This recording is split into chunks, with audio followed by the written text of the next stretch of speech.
Imagine a corridor of water, 21 miles wide, and the entire global economy has to squeeze through it. Every single day, 20% of the world's oil passes through this strait. 20%. On March 4th, 2026, that corridor closed. Regional conflict, naval engagement, ships burning, routes rerouted or abandoned entirely, and Brent Crude blasted past $120 a barrel, the largest energy supply disruption in recorded history. But here's what nobody's telling you. The real casualty of this blockade isn't oil. It's your fintech app. It's your favorite VC-backed startup. And it's an entire generation of Silicon Valley's future. This is Fintech Archives. Let's break this down.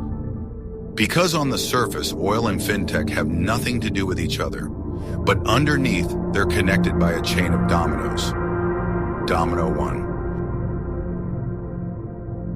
Oil goes to $120. Fuel costs explode. Shipping costs explode. The cost of manufacturing everything explodes. Domino 2. Inflation doesn't just stay high, it accelerates. When oil is cheap, factories are cheap. Trucks are cheap. Warehouses are cheap. Your coffee is cheap. Your rent is cheap. But when oil is $120 a barrel, everything costs more. And here's where it hits Silicon Valley in the throat. Domino 3. Interest rates. When inflation surges, central banks have one weapon. They raise interest rates.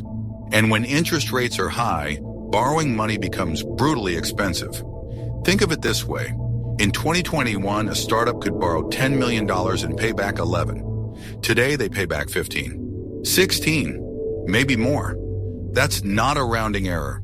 That's a death sentence for a company that isn't profitable. And here's the dirty secret of fintech. 90% of them were never profitable. They survived on cheap debt and VC money. And when that money becomes expensive, the whole house of cards comes down. But inflation and interest rates, that's just the first wave. There's a second wave coming. And it's coming from the Persian Gulf. For the last 15 years, the Gulf has been Silicon Valley's silent sugar daddy.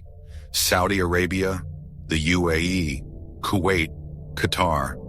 Their sovereign wealth funds collectively control over $4 trillion. $4 trillion. And they were pouring it quietly, steadily into Western tech. Saudi's PIF, the Public Investment Fund, backed Uber, SoftBank, Lucid Motors. They dropped $45 billion into SoftBank's Vision Fund alone. $45 billion. The Abu Dhabi Investment Authority, one of the world's largest sovereign wealth funds, had billions quietly seeded across European fintech.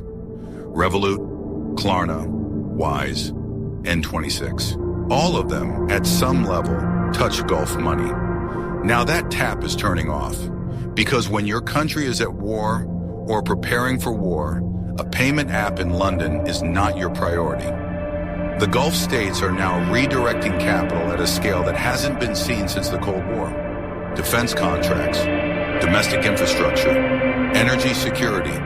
Billions of dollars that were once flowing into venture capital rounds are now flowing into missile systems and military supply chains.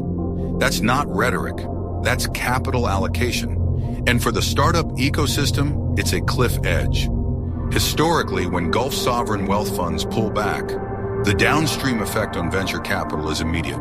VC firms depend on large institutional investors, called limited partners or LPs, to fill their funds. Gulf sovereign wealth funds were some of the biggest LPs on the planet. When they withdraw, VC firms can't raise new funds. When VC firms can't raise new funds, they can't write new checks. And when they can't write new checks, startups die.